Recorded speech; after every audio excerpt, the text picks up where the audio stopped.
People may be familiar with PassionFest, but tell us about Te Huwārahi and how the events continue to develop.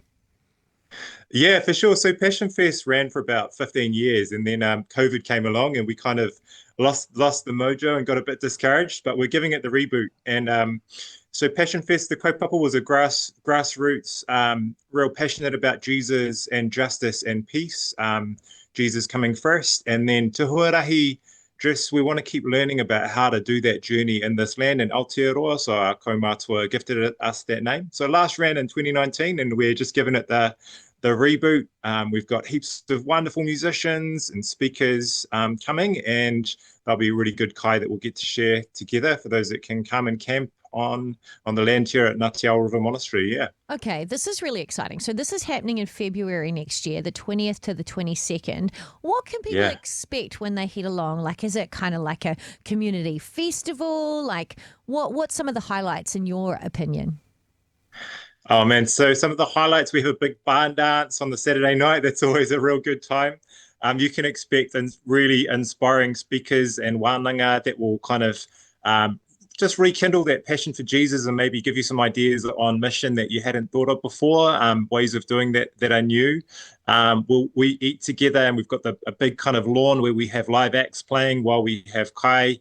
And then it's kind of camping under the stars and river swims and that kind of thing in between the music and speakers. And I suppose this year with our focus on how do we do this journey in Aotearoa, you can expect things like kapa haka, a big pōwhiri at the start, and kind of leaning into that journey together in this land.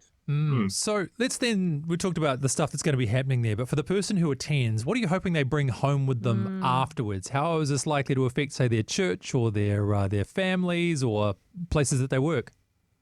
Yeah, 100%. Really good question. And that kind of cuts to the heart of why we're putting it on. We just want people to leave feeling super passionate about Jesus, being refreshed again by Jesus' Spirit. But also when you hear guys like Matt Renata, James Harris, who's coming along, we've got the Tims, David Denise Tims coming along.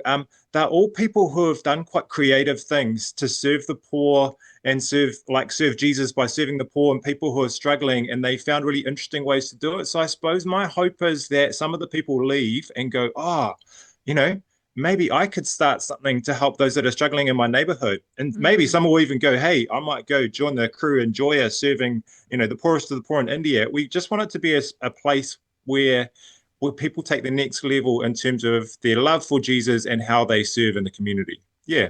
Because New Zealand has its own unique challenges, right? And so often we think of missions going overseas, like going to Cambodia, Thailand, Southeast Asia, Africa, and like helping people in those nations, which is wonderful and good. But the reality is there are people doing it really tough right here in Aotearoa. And we 100%. As believers need to be the purveyors of justice and peace and hope here, don't we? Yeah, absolutely. And that's really one of our big kind of focuses is to create a space where people who are doing it here in Aotearoa can share some of the ideas, because I reckon, if you're not going to do mission in Aotearoa, it's going to be really hard to head overseas and do it. So if you're not, wired towards sharing the gospel here and caring for people here, then, it's going to be a challenge to go overseas. But so both are so important. But you've got it right. But I suppose probably the other thing to say is that while we want to be about Jesus's heart for the poor, we also know that Jesus was the guy of the feast and the party. And so it is that as well. It's going to be music, dance, and all that kind of, we want to also just have a really great time together. I love that. Celebrating, but also serving is a really cool event. So look, Stuart, if people want to head along to Te Huwārahi, where do they get the information from? How do they get their tickets? Yeah, good question. So tehuarahi.nz or passionfest.nz. They'll both take you to the same website.